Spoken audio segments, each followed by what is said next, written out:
Hey guys! Welcome to Couple. Please like and subscribe if you like this video.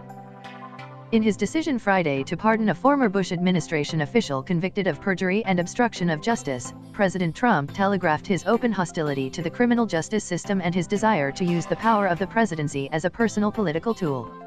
As with his controversial pardon last year of a former Arizona County Sheriff, Joe Arpaio, who had been held in contempt of court, Trump effectively thumbed his nose at the judiciary by pardoning I. Louis Scooter Libby. The Justice Department was not involved in either case, officials said. Trump acknowledged Friday that he has no personal relationship with Libby, but the George W. Bush administration veteran has powerful allies in the conservative movement who lobbied Trump over many months.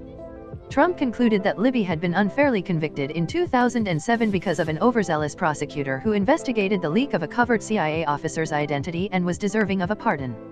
"I don't know Mr. Libby, but for years I have heard that he has been treated unfairly," the president said in a statement.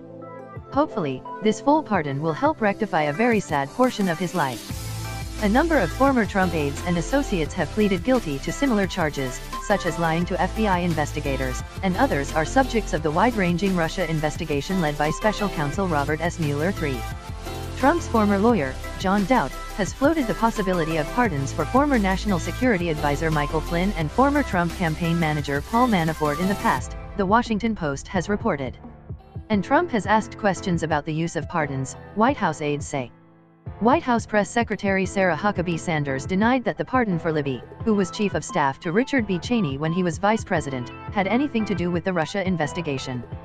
Still, it sends a message that Trump could be willing to exercise the power of his office to help allies who are witnesses in the Mueller probe.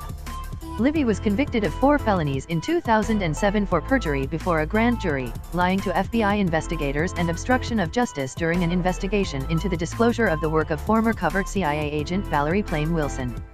Explaining Trump's action, a White House statement noted that in 2015, one of the key witnesses against Libby, former New York Times reporter Judith Miller, recanted her testimony, among other factors. The White House also said Libby's past government service and his record since his conviction have been similarly unblemished, and he continues to be held in high regard by his colleagues and peers. Still, Trump's action inspired an outcry from Plame, who argued the president's rationale was dishonest, and from many Democrats, who called the pardon an abuse of power.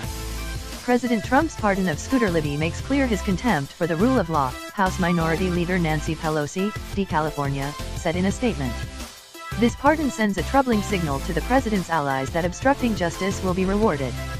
Trump has rarely used his power to pardon, but last August he granted clemency to Arpaio, a controversial figure who had been a Trump ally and campaign trail companion. The former Arizona sheriff was found in contempt of court for defying a federal judge's order to stop detaining people simply because he suspected them of being undocumented immigrants.